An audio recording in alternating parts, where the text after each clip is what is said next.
I would do anything for them. It's always been a story of a mother's desperation. 2015, Jolly Bimbachi said goodbye to her 2 little boys. They were heading with their father to Lebanon for a vacation. Back in a month, she thought. Wrong. She says she later learned her husband had been working for a year on taking them to Lebanon for good. After when he left, after he told me on the conversation, I found out he took all my money. He left me with nothing. Begging him, begging authorities didn't help. My kids as if I went to Lebanon. She held repeated campaigns to get them back, then got fed up. Last November, she decided to go get them.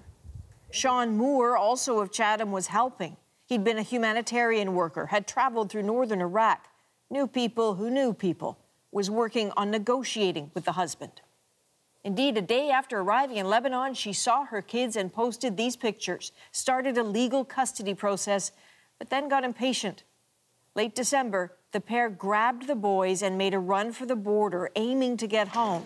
They ended up in Syria, a dangerous plan she's incredibly still alive to talk about.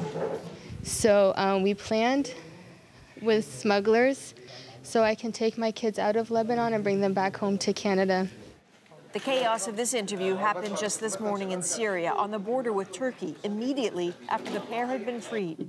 Because it seems soon after meeting the smuggler, they were picked up by a group called al-Sham. There was duress involved, a lot of duress. Okay. Yes. Exactly who is helping you to go from here in Syria to get back home to Canada? The Hayat Tahrir al-Sham, HTS, has been helping us for at least 26 days, maybe more. Helping or holding? The boys were apparently sent back to their father in Lebanon not long after crossing the border. But the pair stayed in the clutches of HTS, that jihadist group once affiliated with al-Qaeda. Bimbachi claims they were treated well. I do admit I was maybe a little scared at the beginning, but they quickly made me feel at ease. But war is ugly, and they were in the middle of it. Airstrikes and death all around. When we were driving back and forth to the places, buildings were collapsed. And I learned, this morning that 20 or 30 people, including children, had just been killed last night through Russian airstrikes. The group apparently didn't ask for a ransom, eventually just handed the pair over to authorities who took them to Turkey, delivering them to Canadian embassy officials today. The kids are back with their father, and this custody battle goes on. Jolly Bimbachi doesn't know if or when she will see them again, but she tried, insists she had to. I don't regret what I did. It might be wrong in the eyes of the legal system, but thank you. So being separated from her kids, again, is surely devastating, but Bimbachi and Moore could have faced a fate even worse. Here's the lowdown on their Syrian hosts, Hayat Tahrir al-Sham, or HTS. Allahu Akbar.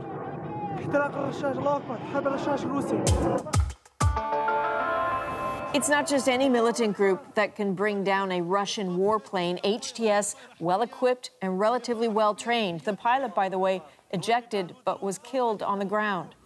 HTS was formerly known as Jabhat al-Nusra, al-Qaeda's Syrian affiliate. Known for its suicide bombings, kidnappings, and grisly displays of violence, it publicly renounced al-Qaeda ties in 2016.